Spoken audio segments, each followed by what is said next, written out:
Bonjour et bonne année à toutes et à tous. Bienvenue sur la plateforme webinaire pour suivre le premier rendez-vous Expert Kiox de l'année 2025. Aujourd'hui sur le thème du réemploi des matériaux dans le BTP.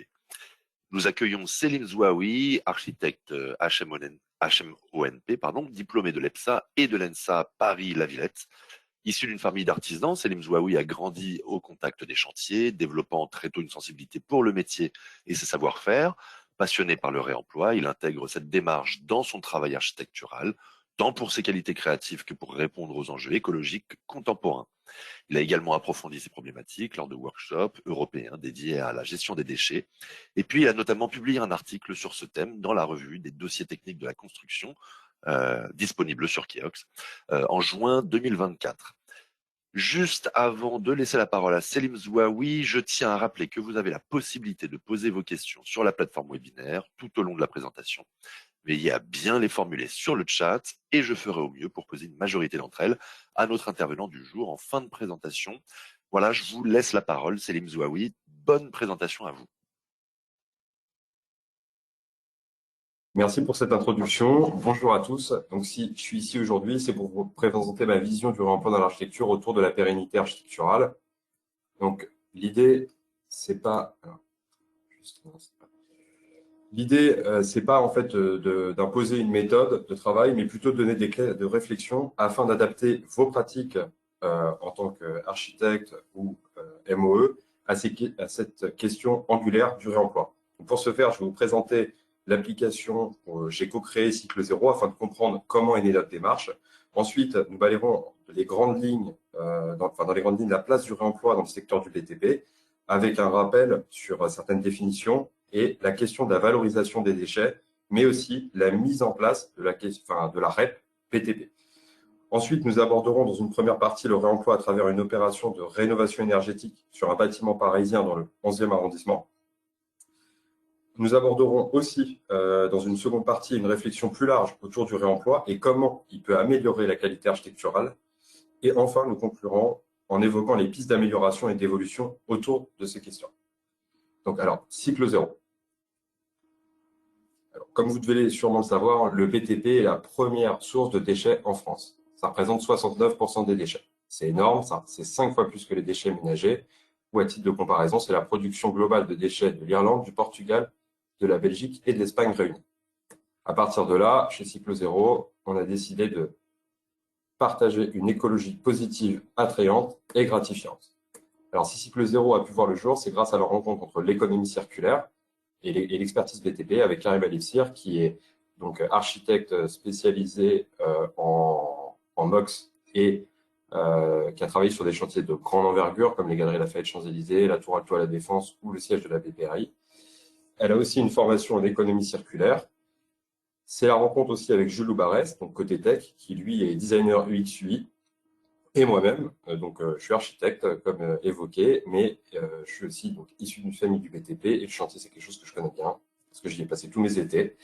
Et ce que j'ai constaté, comme vous devez le constater, c'est que énormément de matériaux sont mis à la benne, comme des tuiles, de l'isolation, ou même des cuisines équipées d'à peine 1 an ou 2 ans, qui sont mis à la benne pour un simple changement d'affectation. Ce qui est dommageable là-dedans, c'est que c'est un système qui est perdant-perdant. C'est perdant à la fois, bien sûr, pour la planète, mais c'est perdant pour les entreprises, parce que les entreprises payent 2 fois, payent pour l'achat des matériaux, mais pour leur traitement déchetterie. Et donc, pour comprendre pourquoi il y avait autant de gaspillage, on a décidé d'aller sur les chantiers à la rencontre des ouvriers et des chefs de chantier. Et ce qu'on constate, c'est que leur emploi est limité, ça, pour des raisons de normes sur les chantiers professionnels. C'est donc là qu'est né Cycle Zéro, c'est qu'on a voulu s'adresser aux particuliers. Alors, Cycle Zéro, c'est quoi? C'est la première application qui permet de récupérer gratuitement des matériaux de chantier. Le principe, il est simple. On dépose sur l'application les matériaux identifiés. Ensuite, ces matériaux sont édités sous forme d'annonce et envoyés sur l'application. Les particuliers peuvent ainsi réserver ces matériaux disponibles dans un secteur local avec un rayon maximum de 100 km, qui peut d'ailleurs être adaptable selon la taille des projets. Ensuite, ces particuliers peuvent réserver ces matériaux sur l'app, les valider et venir les récupérer directement sur les chantiers, où ils sont reçus par un optimisateur matériaux de chez Cycle Zéro. Une solution qui est gagnante pour tout le monde. C'est gagnant pour la planète, c'est gagnant pour les citoyens, car en moyenne, c'est plus 12% de pouvoir d'achat pour les personnes qui récupèrent les matériaux. C'est gagnant aussi pour les entreprises, que ce qu'on propose, c'est moins 50% sur les frais de déchetterie. Alors, le principe, il est simple. Là, je vais prendre un exemple avec 300 dalles de béton. Donc, ça représente 10 tonnes de déchets. Ces 10 tonnes, c'est 1 500 € de coût pour l'entreprise. Et c'est 10 tonnes de CO2 émis pour le traitement. Si, et d'ailleurs, c'est ce qui s'est passé quand on a utilisé l'application Cycle Zéro, ces 300 dalles ont bénéficié à plus de 10 familles. Et c'est une économie pour l'entreprise de 750 €. Et c'est surtout 0 tonnes de CO2 économisées. Donc, voilà en récapitulatif les chiffres d'économie et de gains pour l'entreprise, pour la planète et pour les particuliers. Donc, les entreprises en plus économisent sans se préoccuper des problématiques de stockage et de gestion de projet, car en fait, on s'occupe de tout. Notre gestionnaire de matériaux va prendre en photo, mettre sur l'application, réceptionner les personnes, finaliser les retraits, mais aussi gérer les stocks. On propose bien sûr une offre plus élargie où on va travailler, et c'est d'ailleurs dans ce cadre-là, on va travailler sur des réflexions autour du réemploi, comment améliorer le réemploi et le pousser à travers, au-delà du réemploi ex situ, du réemploi in situ. Donc, c'est des propositions qu'on peut réaliser. Aujourd'hui, en chiffres, Cycle Zéro, c'est 300 000 téléchargements et c'est un temps moyen pour trouver un réemployeur de 8 minutes. C'est la première application d'emploi, c'est la première communauté à l'échelle nationale. Et on a traité plus de 650 tonnes de déchets et aider plus de 1000 familles. Alors, voilà pour Cycle Zéro. L'idée, c'est pas de parler de l'application, mais c'est juste pour faire un préambule pour montrer notre démarche. Et l'idée, c'est de s'intéresser dans un premier temps, du coup, à cette question des déchets dans le BTP et surtout ce qui nous intéresse, les déchets dits valorisables. Donc, selon l'ADEME, ce qu'on peut constater, c'est que 46 millions de tonnes de déchets sont aujourd'hui valorisables. Ils se répartissent en 3 grands secteurs, la démolition, la réhabilitation et la construction neuve. On note, point important, c'est qu'on a une valorisation par le réemploi aujourd'hui qui est de moins de 1%. Et on a un taux de recyclage sur ces matériaux de plus de 35%. Ce qui paraît en soi assez faible. Et surtout que je vais tout de suite définir les différences. C'est que le recyclage, c'est l'action de récupérer des déchets, de les réintroduire, de les traiter et donc de les réintroduire après dans le cycle de production. Donc, il y a un coût énergétique qui est important. Le réemploi, c'est simplement le fait donc de déposer et de réemployer un matériau. Donc, là où il y a une alerte à avoir, c'est que le recyclage n'est pas forcément très écologique. Et d'ailleurs, il y a parfois des problèmes de transparence. Certains matériaux vont être vus comme recyclés, alors qu'ils vont être incinérés dans le cadre d'une transformation et une production énergétique. Alors, une autre définition qui est importante avant de parler de l'ensemble des sujets, c'est les différences qui existent au sein du réemploi. On va noter 2 types de réemploi, le réemploi in situ et le réemploi ex situ. Alors, le réemploi in situ, c'est le fait donc de prendre un matériau, de le déposer donc sur un chantier et de le réintroduire sur ce même chantier. Le réemploi ex situ, lui, c'est donc de déposer un matériau sur chantier et de l'évacuer vers un réemploi sur un autre chantier ou donc en tout cas en dehors du chantier de dépose. Aujourd'hui, un autre point important, c'est les objectifs gouvernementaux. Donc pour les 5 années à venir, on a donc mis en place la REP, donc BTP, donc la responsabilité élargie du producteur. Et pour ce faire, il y a 4 acteurs qui se sont créés, qui se sont mis en place, Ecominero, Valdelia, Valobat et Ecomaison. Donc ces organismes ont un but, c'est de favoriser le réemploi, de favoriser le tri et donc de favoriser la baisse des déchets. Et donc leur objectif, c'est d'organiser l'ensemble de cette filière des déchets du BTP. Donc il y a des règles qui ont été mises en place en lien avec l'ADEME pour favoriser le tri sur ces chantiers et renforcer des actions plus écologiques. Et surtout avec des objectifs chiffrés, c'est l'objectif, donc là on est à moins de 1% de réemploi, c'est de passer à plus de 5% de réemploi.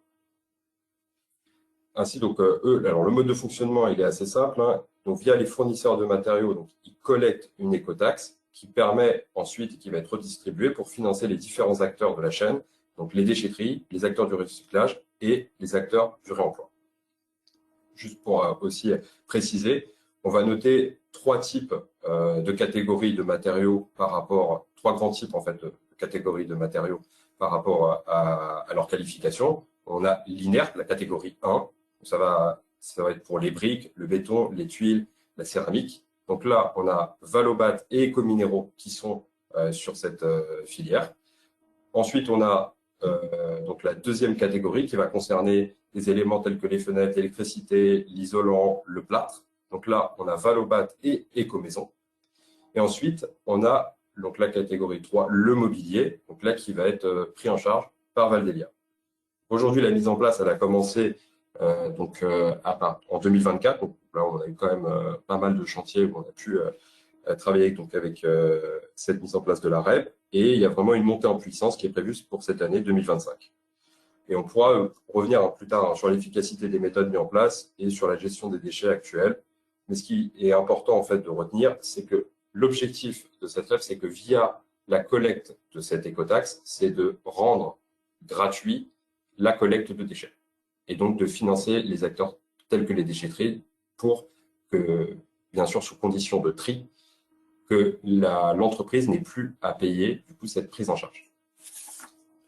Alors maintenant, vous me direz comment le réemploi se manifeste-t-il en architecture et surtout quelles sont ses limites et de quel gisement parle-t-on et surtout avec la question des normes, comment allons-nous pouvoir le mettre en œuvre. Je vais donc vous présenter un projet de réemploi à travers, comme évoqué, un immeuble d'habitation détenu par la RIVP, un bailleur parisien. Ce bâtiment a été réalisé par l'AO Atelier d'Architecture et l'entreprise Darras et Joannin du groupe Fayat. Le programme en soi est assez simple et classique. C'est une rénovation thermique. On a changé les menuiseries extérieures, une isolation faite par l'extérieur et on rénove les parties communes. On améliore aussi l'accessibilité PMR. Ce qui est important de dire en introduction, c'est que le réemploi sur chantier n'était pas prévu dans le sens où il n'y avait pas de BE réemploi ou d'AMO réemploi. En revanche, la maîtrise d'ouvrage, elle, est investie dans cette démarche et avait mis en place un processus pour favoriser les démarches de réemploi autour de diagnostics sur l'ensemble de son patrimoine afin de pouvoir connaître l'ensemble des gisements qui pouvaient être utilisés pour le réemploi, donc soit en apport extérieur, donc le réemploi ex situ, donc en intégration dans le projet, soit pour favoriser aussi le réemploi in situ. Ce que je vais avant de commencer l'exemple, je vais juste vous présenter quand même une partie importante par rapport à cette question de réemploi, c'est le diagnostic ressources ou le diagnostic PEMD. Là, j'ai pris l'exemple d'un diagnostic ressources que nous réalisons chez Cycle Zéro. L'idée de ce diagnostic ressources est d'identifier les différentes matières qui composent un projet avant son curage. Donc, on va identifier les différents éléments, les quantités, les unités, la description, l'état, les dimensions. On va aussi donner des préconisations par rapport au démontage et aux risques sanitaires et surtout au potentiel de réemploi. Ce qui est important de noter, c'est que plus en fait on va prendre le réemploi en amont et plus on aura ces données tôt, avant même le démarrage du curage, on aura donc la possibilité de pouvoir les utiliser de manière plus simple pour pouvoir concevoir à travers ces différents éléments. Et donc, ce qui est aussi important de voir, c'est qu'aujourd'hui, vous allez sûrement rencontrer différents types de diagnostics, puisque le diagnostic PEMD au-dessus de 1000 m² devient obligatoire pour les maîtrises d'ouvrage. Et ces diagnostics, ils ne sont pas forcément uniformisés et il faut aussi savoir les lire. Donc, le rôle de tout le monde, c'est aussi de pouvoir avoir une critique. Parce qu'on va avoir des diagnostics qui vont être très bien faits, où on va pouvoir identifier les différents matériaux employables, mais on va aussi trouver des diagnostics où vous pouvez avoir certaines aberrations, comme du carrelage collé, et qui est dit valorisable en réemploi, alors que ce n'est pas le cas. Donc, il faut être quand même assez attentif dans la lecture de ces diagnostics et il faut s'y intéresser pour pouvoir en fait favoriser le réemploi sur le chantier. Donc, ça, c'est des pistes. Maintenant, parlons du réemploi plus précisément sur ce chantier. Et on va parler d'un exemple assez simple en soi, celui des volets en bois. Alors, l'histoire de ces volets en bois, c'est celle de la volonté de la maîtrise d'ouvrage qui devait donc déposer ces volets en bois qui n'étaient plus en fait utilisables pendant cette rénovation. Et donc, l'objectif quand même de la maîtrise d'ouvrage était de les conserver. Et donc, pour cela, l'architecte, vu qu'il ne pouvait pas les réemployer pour la même fonction, a dû leur trouver une nouvelle utilité. Ce qui est intéressant, c'est qu'au-delà en fait, de la démarche écologique, il y avait, ce qu'on a pu noter, c'est qu'il y avait un attachement lié à l'usage de la part des locataires. Et en effet, il y a beaucoup de personnes qui détestaient ces volets parce qu'ils étaient difficiles à coulisser ou qui faisaient pas qui n'étaient pas assez opaques dans leur qualité par rapport à la luminosité de l'appartement. Mais dans tous les cas, ils ne voulaient pas les voir détruits. Et ce qui est intéressant, c'est que ce matériau donc fait partie de leur vie, de leur quotidien, et il y a donc un rapport spécifique à la matière. On peut parler ici de patrimoine d'usage. Et c'est là que le rôle de l'architecte est essentiel, c'est comment respecter ce patrimoine d'usage tout en respectant les normes. Et souvent, ce qui peut apparaître, c'est que les espaces extérieurs ou les parties communes peuvent apparaître en fait comme des solutions pour faire du réemploi in situ. Et c'est d'ailleurs ce qui s'est passé, parce que ces volets ont été transformés en parvis pour aménager les jardins. Donc, ce qui est important de noter, c'est que le travail de l'architecte ici ne se limite donc pas à créer des espaces fonctionnels, rentables, adaptés ou performants. Typiquement, avec des petits gestes, on touche à l'imaginaire, à la temporalité et au caractère vivant du bâtiment. Un point important aussi sur cet exemple, c'est qu'il n'est pas reproductible. C'est-à-dire que quelqu'un qui viendrait de l'extérieur, qui ne connaîtrait pas du tout l'histoire que je vous ai raconté juste à l'instant, se dirait oui, on a utilisé des volets en bois ou même on a utilisé des parvis pour faire les jardins. Mais par contre, les usagers donc, du bâtiment et donc, les locataires, eux, sont au courant de cette histoire. Et c'est là où c'est un point important, c'est que le réemploi n'est pas forcément reproductible partout, en tout cas ne véhicule pas pour tout le monde les mêmes imaginaires. Ce qui est important de noter, c'est quand même que cette prise de conscience met en avant aussi le respect de la matière, c'est aussi le respect des usagers. Donc la valorisation de la matière passe donc par l'importance qu'on peut lui donner en dehors même de sa valeur marchande. Alors, maintenant, on va s'intéresser à un autre gisement qui est utilisé par rapport au réemploi sur chantier. C'est celui donc de la pierre de Florence. Donc là, c'est différent. L'approche est différente dans le sens où on parle d'une matière noble avec donc une valeur, avec une qualité intrinsèque. Et donc, la différence, par contre, par rapport au réemploi qui a été vu avant, c'est que là, on n'est pas sur du réemploi in situ. On est sur du réemploi ex situ et donc une intégration au projet. Donc, dans ce cas-là, on parle donc là, en fait, c'est ce gisement donc, a été repris dans un autre patrimoine bâti de la RIVP. Et donc, l'objectif de la maîtrise d'ouvrage était de trouver un exutoire à ce gisement. Le bureau de contrôle a validé en amont, bien sûr, la question normative pour son réemploi, parce que l'idée, c'était de l'utiliser pour le sol des parties communes et en pas japonais. Mais ce qui est intéressant dans cet exemple, en fait, c'est la prise de conscience de la valeur de la matière. Pourquoi la maîtrise d'ouvrage, en fait, voulait conserver et réutiliser cette pierre? En effet, on avait donc un bâtiment qui avait eu sa vie en tant que le parement avait eu sa vie en amont, et on aurait pu très bien se dire, comme dans beaucoup de projets, qu'on n'avait pas forcément d'exutoire potentiel. Mais la maîtrise d'ouvrage a insisté sur cette qualité qu'avait cette pierre. Et en effet, cette matière, c'est celle qui compose les places historiques de la ville de Florence. C'est aussi un artisanat. C'est une façon de faire qui est d'ailleurs pluricentenaire. Cette pierre raconte non pas une simple histoire de parement de tours dans le cadre d'une résidence de la RIVP, mais elle raconte une histoire propre à la Toscane aussi, aux cathédrales et donc au palais. Vous me direz, cela concerne aussi beaucoup de matériaux. C'est vrai, et vous aurez tous raison. Et c'est la raison, pour le coup, il est important de les réemployer et de ne pas les mettre à la déchetterie. Et c'est une réelle prise de conscience de s'intéresser à tout ce qui se cache derrière chaque matériau. L'artisanat, l'énergie pour l'extraire, la transformer et l'utiliser. Autre point intéressant, c'est que ces pierres aussi ont eu plusieurs vies. Elles viennent de la Toscane, mais ont été utilisées pendant 30 ou 40 ans comme parement et sont maintenant un revêtement de sol. Cela montre aussi qu'à travers le réemploi, on reprend compte de la valeur de la matière, on participe à la durabilité, la préservation du patrimoine et à la connexion entre le passé et le présent. Encore une fois, j'insiste, nous sommes dans le cadre d'une petite réhabilitation simple et le geste reste modeste, mais il raconte beaucoup de choses par rapport à notre pratique. Il incarne réellement l'idée, une véritable richesse autour d'un matériau, et aussi que cela ne réside pas simplement dans ses qualités, mais ça réside dans sa provenance, dans sa capacité à évoluer, à raconter des histoires multiples et à enrichir le bâti actuel. Et c'est bien grâce au travail de l'architecte que cela opère. Il est au centre de cette possibilité de projeter et de réaliser. Dans les deux cas, donc dans ces deux cas, on parle de matériaux, donc dans le premier, plutôt lié à l'usage, avec une valorisation pour les habitants. Dans le deuxième, valoriser la matière. Là, il n'y a pas que des matériaux en fait qu'on peut réemployer de cette manière sur ce chantier. Et d'ailleurs, ça c'est limité là. Mais la maîtrise d'ouvrage voulait aller plus loin et voulait voir comment l'ensemble des matériaux qui étaient curés pouvaient donc être réemployés. C'est là qu'on est donc intervenu avec Cycle Zéro. C'est la valorisation des fenêtres PVC. En effet, ces fenêtres ne pouvaient pas être valorisées parce que du coup, on devait les changer pour des meilleures performances thermiques. Et l'objectif était quand même de pouvoir trouver une seconde vie. On a donc appliqué donc, leur emploi ex situ.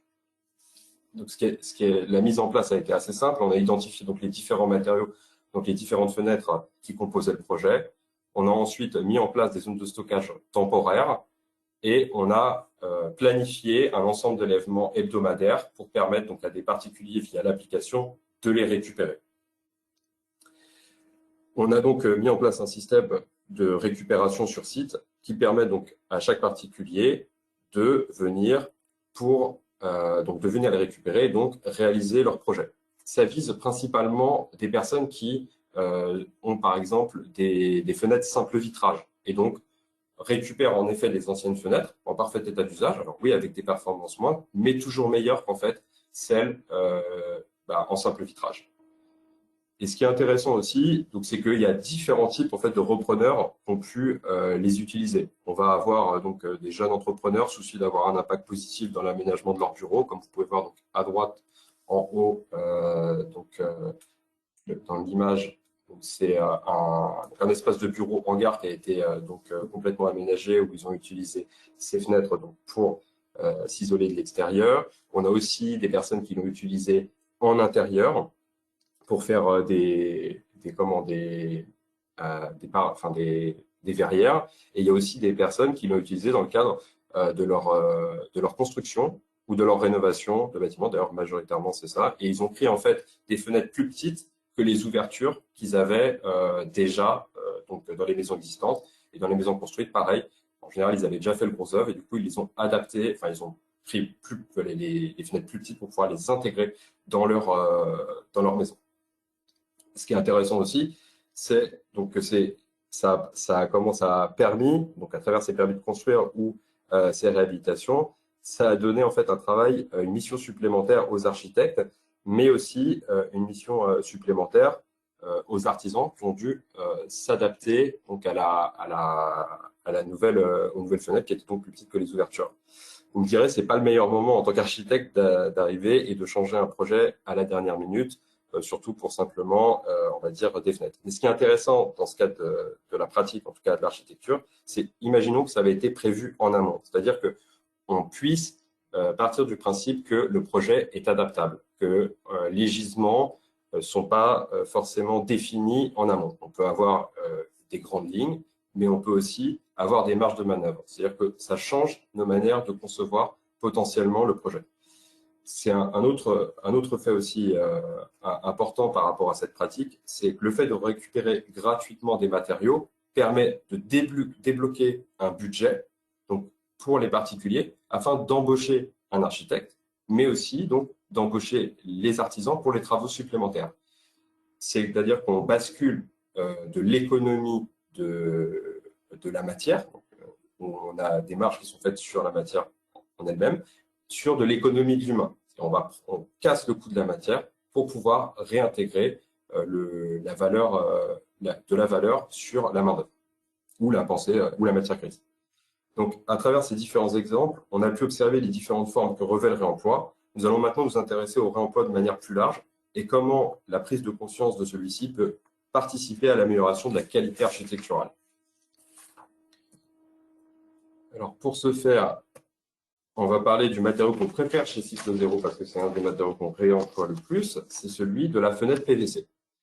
Donc, en effet, comme vous le savez, les fenêtres PVC, c'est un élément performant et surtout abordable, mais sans, on va dire, qualité matérielle réelle. Elle est le symbole de la mondialisation.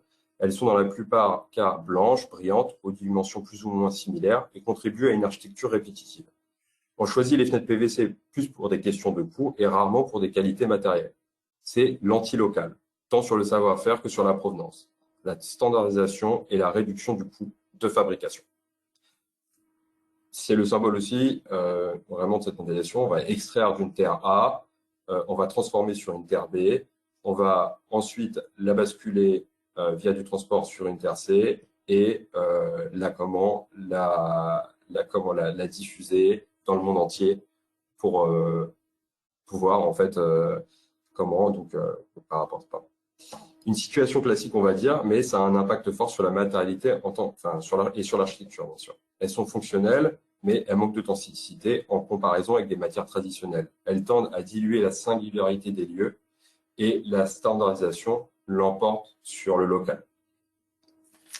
Alors, bien sûr, comme toute vision produit, en plus, elle a une durée de vie de 15 à 20 ans maximum et en fait, elle va être remplacée par une nouvelle. Et vu qu'elle est abordable, on ne se pose pas forcément la question de trouver une filière d'amélioration, il vaut mieux en racheter une autre. De plus, il est plus simple donc, de la penser donc, comme une matière jetable. Donc, au-delà du côté négatif pour l'architecture, il y a aussi un impact négatif pour l'environnement. Et c'est donc des millions de fenêtres que nous devons réemployer.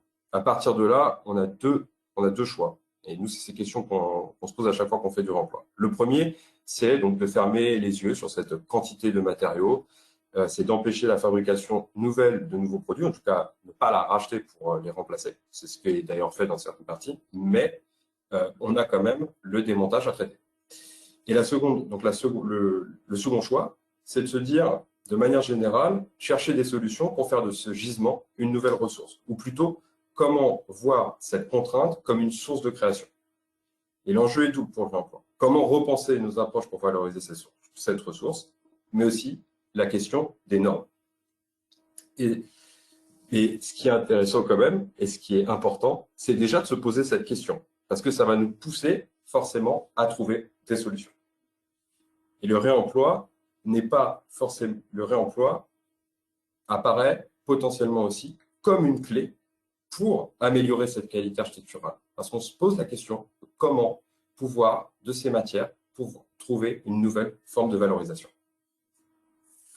Alors, et cela, de manière générale, par rapport à cette source de solution, renforce le rôle de l'architecte dans le sens où il va pouvoir concevoir ses projets, intégrer de nouvelles contraintes. Donc, pour illustrer mon propos, je vais passer en revue quelques exemples que vous connaissez sûrement. L'idée, c'est pas de prendre ces éléments ou ces photos comme exemple type, c'est plus de voir les éléments marquants qui peuvent revenir dans la question du réemploi par rapport à la question architecturale. Donc, en un, ce qui est marquant à travers ces différentes photos, c'est que dans l'ensemble de ces projets, c'est l'importance de la composition. Le caractère unique passe pour chacun de ces projets dans le dessin et l'assemblage, tant pour les briques ou, par exemple, pour la composition des différents éléments de fenêtres extérieures, ou même la composition des volets et des différents cadres de fenêtres.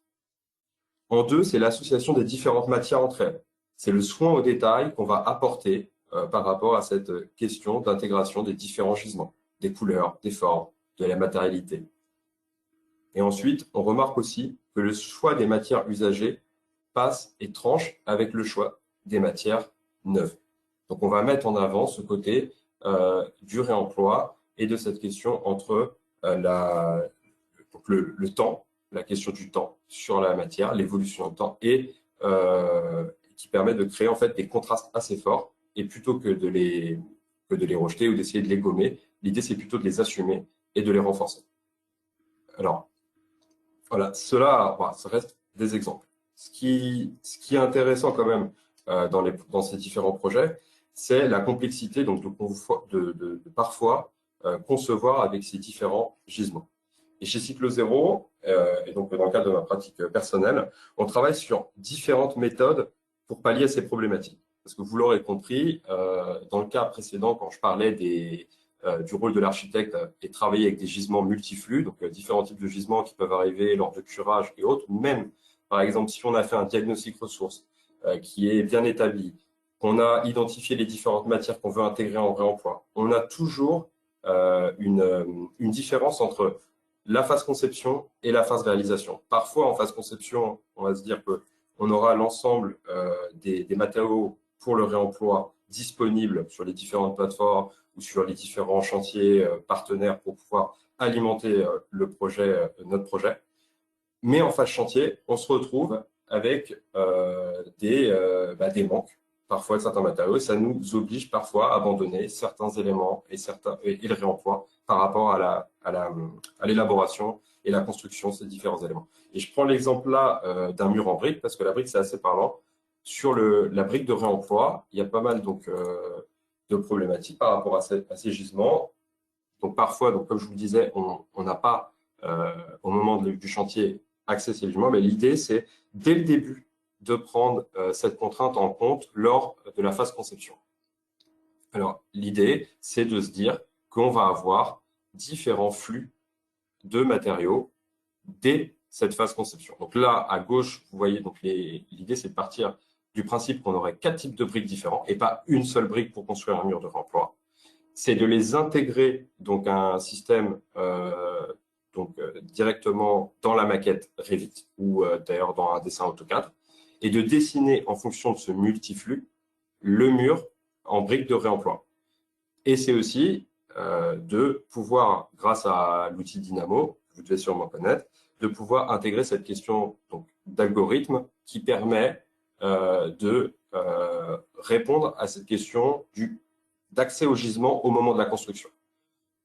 L'idée, c'est de pouvoir, donc, à travers cet outil Dynamo, de pouvoir entrer, par exemple, le nombre et le quantitatif réel de briques qu'on a au moment du projet. Donc là, je prends l'exemple, 350, 450, 200. Mais ça pourrait être, si par exemple, j'ai qu'en fait, au moment de réaliser dans mon mur, j'ai que 200 briques, bah, je rentre dans Dynamo tout de suite 200. J'ai en brique 2, j'en ai 100, bah, je change ces chiffres-là et ça me modifie automatiquement mon mur. Et donc, ainsi, je peux pallier à cette problématique d'accès au gisement par rapport à cette question du flux qui peut être un frein parfois au réemploi. Et donc, cette approche, elle peut marcher sur plein d'autres matériaux, en fait. Elle peut marcher sur le parquet, elle peut marcher sur le carrelage, elle peut marcher sur les différents parements. En fait, tout ce qui peut être calpiné peut être déjà dessiné, tout ce qui peut être quantifié peut déjà être fait en amont. Et ça nous ouvre la possibilité à chaque fois de transformer et de pouvoir répondre à cette question de la problématique d'accès au gisement.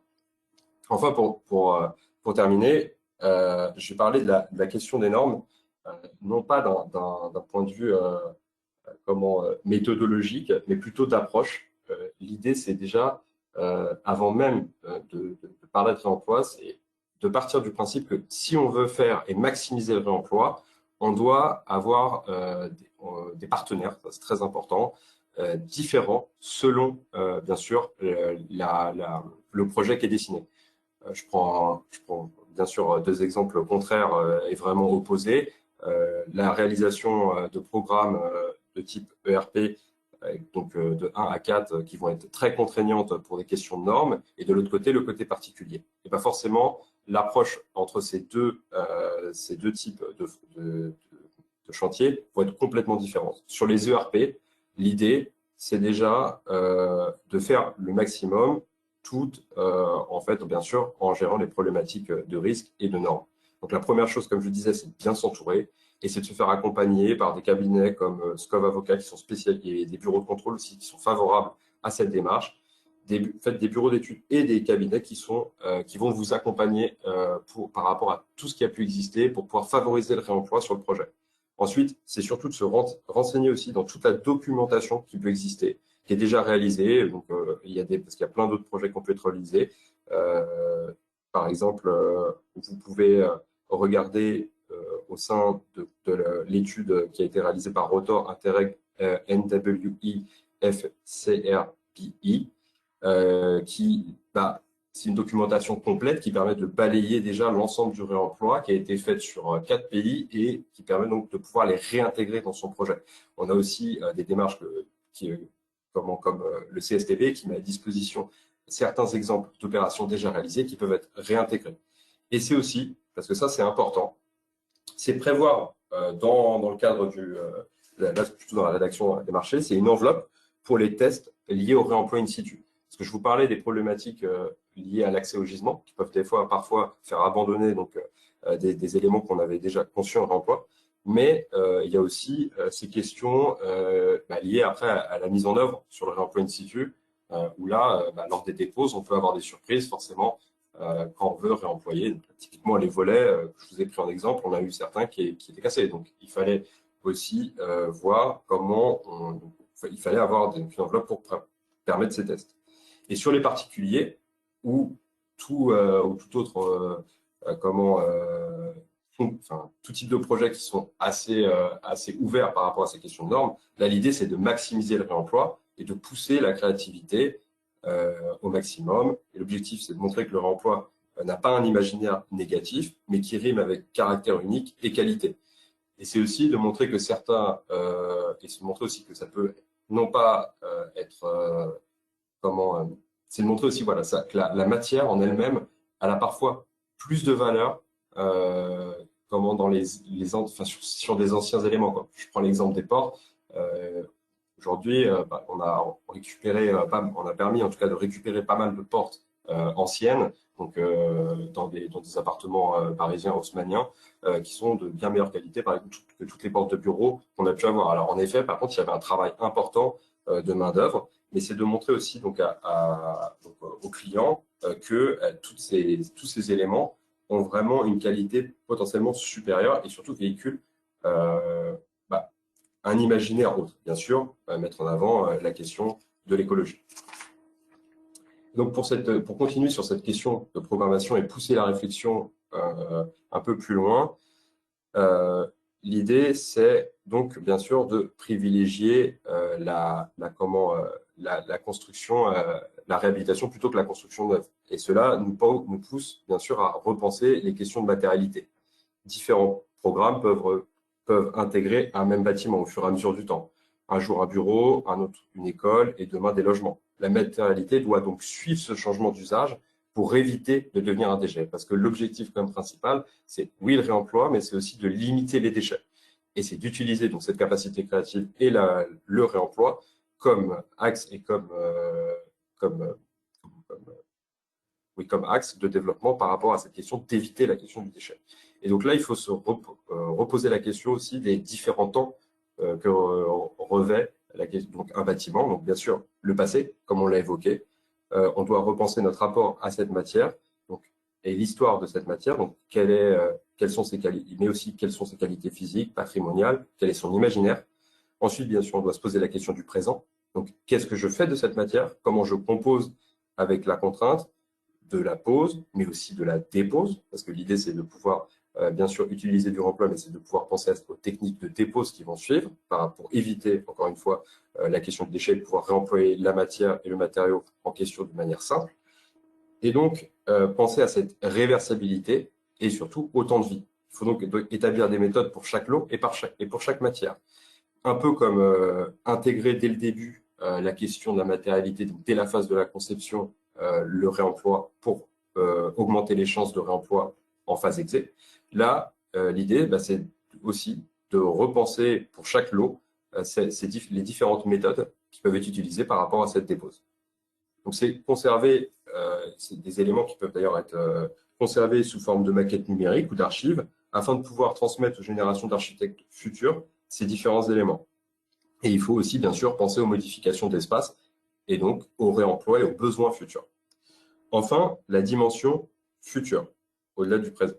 C'est une vision d'un bâtiment en perpétuelle mutation, échangeant des matériaux en fonction des usages et des normes à venir, un édifice en mouvement dans l'imaginaire, mais aussi physiquement, une composition polymorphe et un mouvement où plusieurs générations d'architectes participera à sa composition. L'objectif initial étant toujours de limiter les déchets tout en améliorant la qualité architecturale. Pour conclure, donc en tant qu'architecte, nous avons un rôle central dans la valorisation du réemploi. Il ne s'agit pas seulement de trouver des solutions techniques pour répondre aux normes, mais aussi de comprendre et de respecter la dimension humaine, historique et matérielle des éléments que nous réemployons. Le réemploi, loin d'être une contrainte, peut enrichir nos projets, renforcer leur durabilité et les ancrer dans une histoire plus large. Il nous invite à repenser notre rapport aux matériaux, à l'énergie et à la temporalité de nos constructions. Pour aller plus loin, nous nous intéressons aussi à l'impact positif que le réemploi pourrait avoir s'il était massifié, tant sur le volet architectural que sur l'emploi, que sur l'économie du bâti et même sur la santé en soi. Donc même si on doit en retenir une chose, c'est que de la contrainte naît la création. Merci à tous pour votre écoute. Merci beaucoup, Selim Zouaoui, pour votre présentation. Alors, jusqu'à présent, on n'a eu qu'une seule question, et alors il me manque peut-être un peu de contexte. Une question de Madame Godet, qui demande comment se fait la transaction financière entre entreprise et client. Et alors, je ne sais pas exactement de quel contexte cette question relève. Si vous avez peut-être une idée. Alors, vous pouvez juste répéter la question que je comprenne bien sur... Alors, comment se fait la transaction financière entreprise-client? J'imagine que c'est au début de la présentation, mais je n'ai pas eu exactement le contexte de cette question. Entreprise-client? Ouais. Dans le cadre de notre pratique avec cycle zéro ou dans le cadre... Eh bien, je ne saurais vous en dire plus. Si Madame Godet vous pouvez peut-être en dire plus sur le chat. À la limite, je pourrais peut-être revenir sur cette question plus tard si j'ai plus d'informations. J'ai en tout cas une question. Je reprendrai cette question si jamais on en sait plus sur la question. Il y a une question de David Chabert qui demande quelle utilisation de l'application Cycle Zéro pour les artisans? Doit-on forcément envisager des zones de stockage temporaires? Alors, pour les artisans, l'objectif, alors bien sûr, alors ils peuvent utiliser des zones de stockage temporaire dans le sens où pour favoriser le réemploi. Mais alors, pour l'instant, en tout cas, dans notre utilisation de l'application, on a un optimisateur en fait matériaux, donc il va faire ce travail pour les chantiers. Et nous, c'est vrai qu'on n'intervient pas forcément sur les chantiers artisans parce que en fait, comme vous l'aurez compris, en fait, on se fait payer par rapport au volume de déchets traités. Et donc souvent sur les chantiers où c'est plutôt des artisans, ça va être des chantiers où on a pas forcément beaucoup de volume. Aujourd'hui, on travaille sur une nouvelle offre qui va permettre de mettre en autonomie les différentes entreprises. Mais ce que nous, on essaye de favoriser plutôt pour les artisans, c'est plutôt la récupération. C'est que souvent, d'ailleurs, c'est ce qui se passe. Les particuliers, en fait, récupèrent les matériaux donc pour faire les différents travaux, mais ils ont des artisans pour les réaliser. Et ces personnes, en fait, vont faire appel à ces artisans pour souvent venir d'ailleurs chercher ces matériaux et ensuite les poser.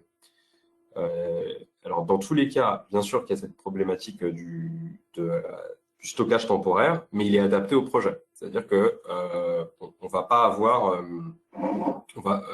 par exemple pour les fenêtres, si je parle de dimension de zone de stockage, on était sur la zone de benne, donc on était au droit des zones de déchets, et ça prend 2 fois moins de place en fait que la zone de déchets classique. En général, sur un chantier, si même je prends un petit chantier de 100 mètres carrés, on va avoir et d'ailleurs, c'est les premiers chantiers sur lesquels on a opéré. On a fait une journée ouverte, tout le chantier, enfin une journée, même pas une journée, on a pris 1 heure dans la journée avant le démarrage du chantier, où on a permis donc aux particuliers de venir récupérer. Donc là, c'était des artisans. Ils ont pu récupérer directement donc au droit de la porte. Hein, c'était vraiment, donc là, on parle vraiment d'un petit chantier, donc c'était au droit le but c'était d'éviter en fait que les particuliers se déplacent sur le chantier. Donc on avait tout stocké la veille en fait, proche de la sortie, enfin de l'entrée de l'appartement, et ils ont pu du coup tout récupérer en l'espace d'1 heure. L'idée c'est ça aussi, hein, c'est que ça va très vite. C'est-à-dire que si vous avez en tant qu'artisan la volonté, en tout cas, de vouloir faire du réemploi par rapport à ces questions-là, en tout cas via cycle zéro, c'est que ça peut être du jour au lendemain. Donc, ça va pas changer vos. Quand je parle de stockage temporaire, c'est pas les stockages temporaires qu'on peut avoir actuellement avec d'autres solutions de réemploi où là, ça va durer quand même, ça peut durer des fois 1 mois, 2 mois sur le chantier. Non, là, ça traîne pas, ça sera récupéré. Voilà. Je sais pas si j'ai bien répondu à cette question, si vous avez d'autres précisions à demander. Bon, ça semblait clair en tout cas. Si jamais Monsieur Chabert a une autre question à ce sujet, qu'il n'hésite pas à reposer sur le chat. J'ai deux questions qui sont arrivées alors qui concernent le point de vue des assurances.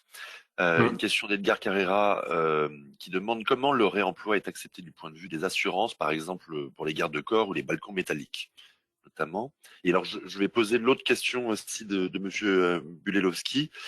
Comment se passe le sujet donc de l'aspect assurantiel, notamment sur le sujet de la garantie décennale sur les menuiseries extérieures PVC usagées notamment. Alors, c'est deux Alors, questions qui concernent les assurances.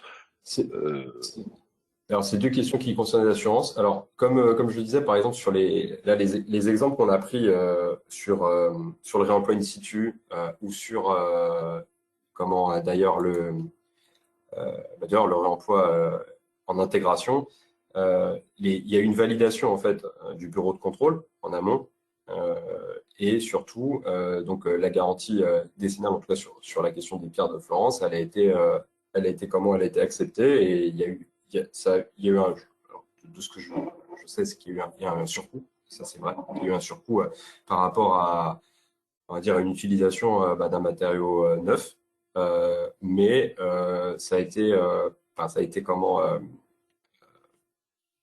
il y a eu un delta positif dans le sens où la matière a été gratuite. Donc, mais par contre, c'est vrai que souvent, il y a un coût supplémentaire d'assurance parce qu'on utilise des matériaux de réemploi. Il faut le savoir.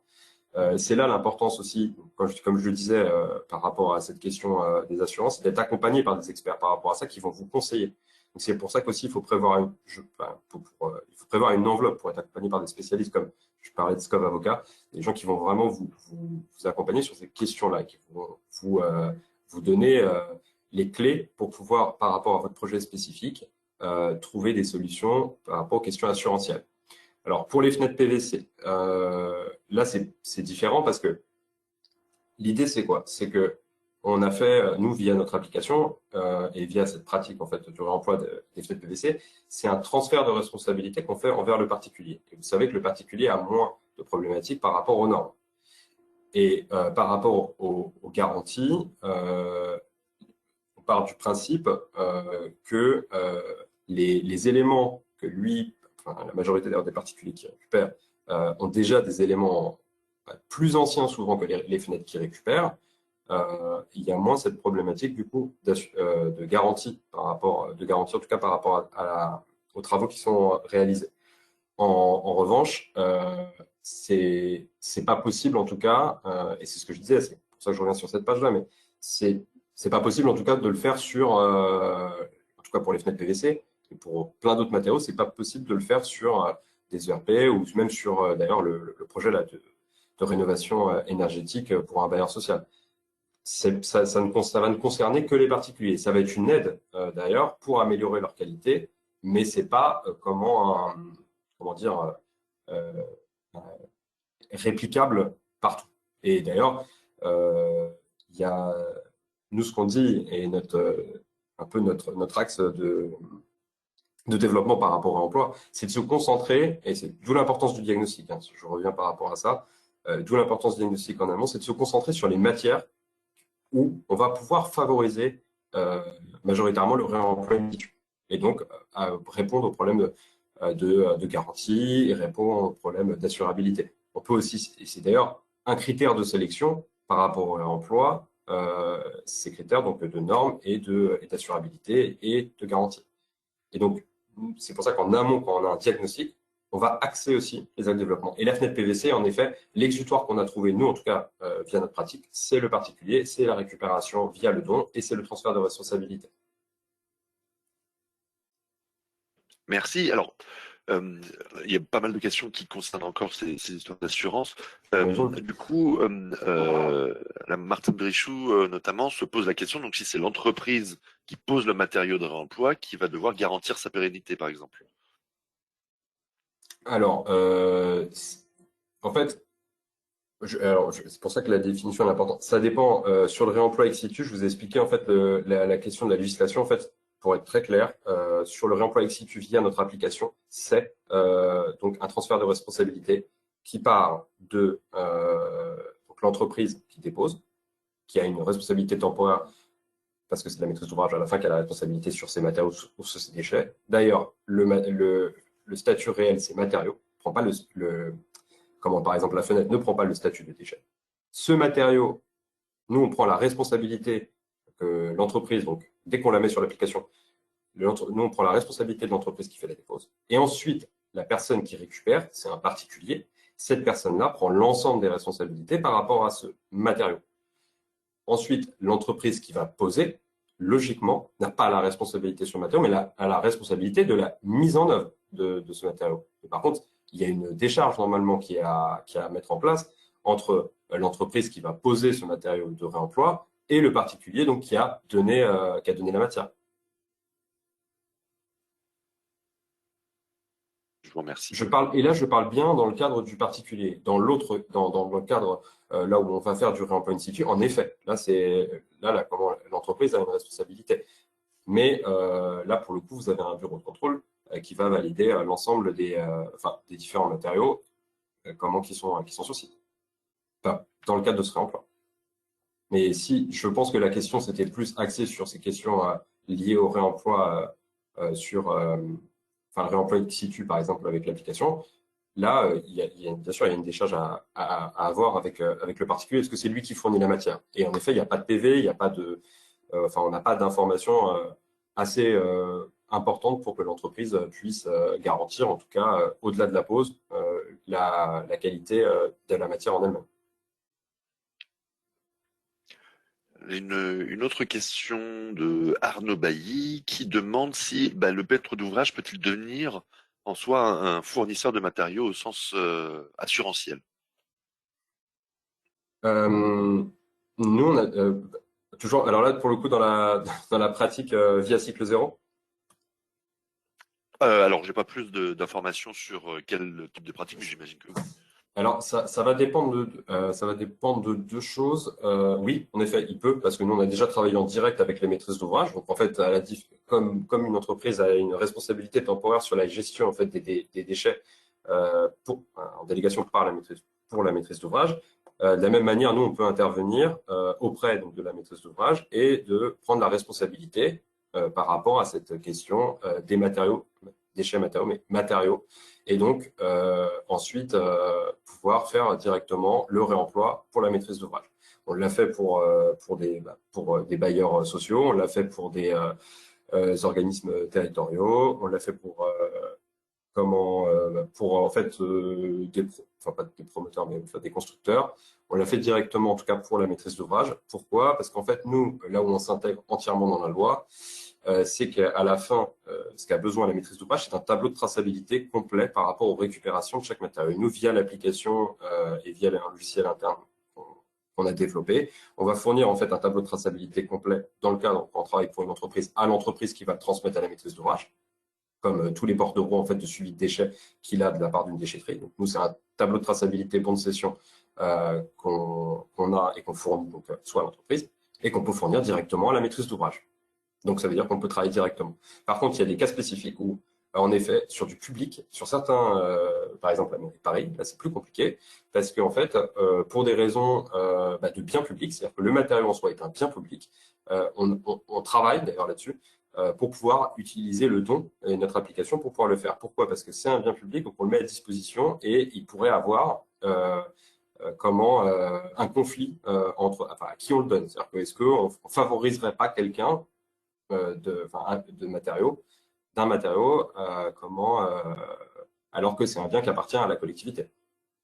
Et donc là, en effet, parfois on peut ne pas intervenir. Ça dépend en fait des enveloppes Là où en fait on a une particularité, c'est que nous on a 300 000 personnes, donc en fait c'est vrai que c'est redistribué dans un panel large, mais il y a quand même un biais où des biens publics pourraient servir et favoriser une personne, et ça pourrait être vu comme en soi un abus. Voilà. Je vous remercie pour vos réponses. J'ai encore une question de Monsieur Bulelowski. Nous rencontrons dans le cadre de MGP des entreprises ne voulant pas favoriser les éléments récupérés. Leur chiffre d'affaires et leurs marges sont liés intrinsèquement à des tarifs préférentiels sur des matériaux. S'ils n'ont pas ce levier, doit-on s'attendre à une réévaluation des coûts de construction? Ah, c'est MGP, vous m'avez dit? Alors oui, MGP, alors j'imagine que ça veut dire maîtrise d'œuvre générale de projet ou je ne sais pas. Ok. Dans le cadre de MGP des entreprises ou alors marché global de performance, je ne. C'est pas la métropole du Grand Paris? Euh, MGP? Non, c'est MGP, c'est ah, pas SGP. c'est MGP, Métropole Ok. Grand Paris. Oui, ça peut être aussi. C'est Non, marché global de performance. Voilà, c'est ça. d'accord, marché global Ça de veut dire ça. performance. Ok, ils ont. Alors, excusez-moi. Est-ce que vous voulez que je vous repose la question? Oui, oui, c'est possible. Alors, Je... nous rencontrons dans le cadre de marché global de performance des entreprises ne voulant pas favoriser des éléments récupérés. Leurs chiffres d'affaires et leurs marges sont liés intrinsèquement à des tarifs préférentiels sur des matériaux. S'ils n'ont pas ce Ah, levier, d'accord. doit-on s'attendre à une réévaluation des coûts de construction? Ok, donc en fait, parce qu'ils ont des contrats cadres avec certaines entreprises, enfin de fournisseurs de matériaux, vu qu'ils ont des tarifs préférentiels, ça devient plus cher en fait d'utiliser des matériaux C'est issus ce du que je crois réemploi. comprendre. Voilà, exactement. Donc c'est là où c'est important de favoriser le don de matière et éviter l'achat. Pourquoi? Parce que en fait, en effet, et d'où l'importance aussi de la présence des éco-organismes. Après, même si c'est critiquable, mais c'est qu'en fait, il faut favoriser la baisse du coût, voire le coût zéro par rapport à ces matériaux, parce qu'en effet, forcément, sur un marché global, les grosses entreprises, elles ont des tarifs préférentiels pour tout. Nous, c'était le cas pour les tachetteries, mais elles ont des tarifs préférentiels pour l'achat des matériaux. Mais nous, on s'est aussi posé l'autre question, c'est quel est le prix de ces matériaux issus du réemploi? Et quand on observe, c'est vrai que en moyenne, et c'est logique, hein, parce qu'il y a un coût de dépose, il y a un coût de stockage actuellement pour les matériaux de réemploi, euh, on arrive à 70% du prix du neuf, ou 60% du prix du neuf. Et en effet, quand des grosses entreprises elles ont des tarifs préférentiels, ça devient compliqué en fait d'être plus concurrentiel. Et c'est pour ça que le coût zéro, il est important. Et c'est là où nous on travaille aussi là-dessus, c'est qu'on travaille auprès en tant que conseil en AMO réemploi, mais aussi dans le cadre des projets en tant que BE réemploi, c'est que sur une vision globale du projet, on peut leur faire des économies sur le réemploi ex situ. Donc, comme vous l'avez vu, donc via notre pratique. Et de l'autre côté, en fait, cet argent, il peut être injecté sur des poches de réemploi in situ. Et donc, on pourrait même dans le cadre d'achat de matériaux issus du réemploi, être compétitif et éviter, parce que oui, en effet, sinon, on va réévaluer les prix en fait, et l'enveloppe marché par rapport si on veut intégrer en tout cas des matériaux issus du réemploi. L'autre point aussi et l'autre levier qui est important, c'est de pouvoir, comment dire, en fait, il faut arriver aussi excusez-moi, j'ai perdu la réponse, mais elle était importante. C'est pas sur le prix. Ouais, ça va me revenir, mais je compléterai en tout cas cette question. Il y a un autre levier en fait qui est important par rapport à ça. Bien sûr, il y a la prise en compte dès la phase conception et autres qui permettent de limiter les surprises et surtout de favoriser l'accès à des gisements, de rechercher des gisements qui sont peut-être moins chers et donc de pouvoir les favoriser. Mais ah oui, pardon, il y a des aides aussi. Et là, par contre, il faut s'adresser aussi directement aux éco-organismes comme Valobat qui peuvent, eux, vous financer pour favoriser le réemploi. Il y a des budgets par rapport à ça qui vont être débloqués, qui vont d'ailleurs du diagnostic au conseil et jusqu'à même des solutions de logistique sur site. Et c'est des montants qui peuvent aller par opération de 2000 par exemple, de 2000 euros par exemple pour le diagnostic, de 5000 euros pour du conseil à AMO Réemploi et jusqu'à 14 000 euros pour optimiser les gestions de matériaux et de gisements sur site. Et donc ça permet aussi donc de libérer donc du budget. Alors c'est pas des sommes énormes, mais en tout cas ça permet potentiellement de pouvoir prévoir et donc de baisser les coûts en amont. Voilà. J'avais encore une autre idée par rapport à ça, mais ça me reviendra. Je vous remercie. Je vais prendre une dernière question, parce qu'on arrive au terme de cette heure. Assurez-vous la qualification des matériaux, c'est-à-dire leur performance résiduelle, afin d'être employés dans un nouvel ouvrage? Alors, oui, alors oui, en partie. Je vais être clair aussi, dans le sens où les matériaux qui sont mis sur l'application, et dans le cadre d'ailleurs de la loi, on doit identifier l'état. Mais ce qu'on doit faire, surtout en amont, c'est de vérifier la qualité déjà de dépose. La première chose, c'est de voir est-ce qu'il y a des éléments qui sont cassés, est-ce qu'il y a des éléments qui vont être encore en état d'usage, est-ce que avant la dépose déjà, ils fonctionnaient, et aussi, surtout, comment ils sont stockés. Est-ce qu'il y a une détérioration par rapport au stockage, par rapport en tout cas à l'état initial dans lequel on a pu les observer. Et d'où l'importance aussi, encore une fois, des diagnostics en amont. Parce que ces diagnostics nous permettent d'être un repère. Au-delà de ça, ils nous permettent aussi d'orienter et comment d'identifier les différents matériaux où on va mettre de l'énergie. On va pas aller, par exemple, sur des éléments trop anciens comme des tableaux électriques qui ont 30 ans, 40 ans, ou même des radiateurs électriques qui sont complètement énergivores. Il y a une sélection qui est faite sur des matériaux qui ont une réelle utilité. Et ça, normalement, ça doit se retrouver déjà dans les diagnostics. C'est pas forcément le cas, mais nous, en tout cas, chez Cyclo Zéro, on le fait et on identifie dans ce sens-là. Maintenant, sur la garantie en elle-même de la performance, on va partir sur des hypothèses en tout cas sur des éléments comme les fenêtres PVC, ça va être des hypothèses encore d'isolation par rapport au gaz qui va rester à l'intérieur de la vitre, parce qu'il y a forcément une détérioration, sinon on ne les changerait pas. Mais c'est forcément mieux en tout cas que potentiellement ce que les particuliers ont. Par contre, sur tout ce qui est éléments inertes, en effet, vu qu'on a une présence sur site, on a une personne qui va contrôler les différents éléments, donc qui va mettre en perspective le diagnostic initial et la dépose réelle. Et il va mettre aussi, il va pouvoir évacuer certains éléments qui sont, on va dire, en trop mauvais état ou qui sont complètement, enfin, qui n'étaient même pas dans le diagnostic qu'on essaie de mettre dessus. Donc oui, on garantit d'une certaine manière la qualité intrinsèque des matériaux, en tout cas leur potentiel réemploi par un particulier ou par une entreprise. Ça, on le garantit. Par contre, on va avoir une prédiction et une prédiction par rapport à certains matériaux, comme je vous disais, sur les fenêtres. Ben, On je ne vous va pas faire remercie des tests beaucoup. supplémentaires. Je vous remercie beaucoup, Selim Zouaoui. On va s'arrêter là pour les questions. En tout cas, si vous avez encore des questions auxquelles Selim Zouaoui n'a pas pu répondre aujourd'hui, vous pouvez toujours nous contacter via notre adresse email keox.btp@infopro-digital.com et nous transmettrons vos questions à Selim Zouaoui. Juste un dernier mot avant de nous quitter pour les abonnés. Vous pourrez retrouver cette présentation sur Keox en replay dans votre espace abonné. Et puis voilà, je vous remercie beaucoup, Selim Zouaoui, pour votre présentation. Et merci à vous qui avez suivi ce webinaire. Nous, on se retrouve le mois prochain pour un nouveau rendez-vous expert Keox sur le thème cette fois-ci de la conception lumière et de la mise en œuvre des trames noires dans l'espace public. Voilà, je vous remercie à nouveau, Selim Zouaoui, et je vous souhaite une très bonne fin de journée à toutes et à tous, et à très bientôt. Merci à vous. Au revoir et bonne journée.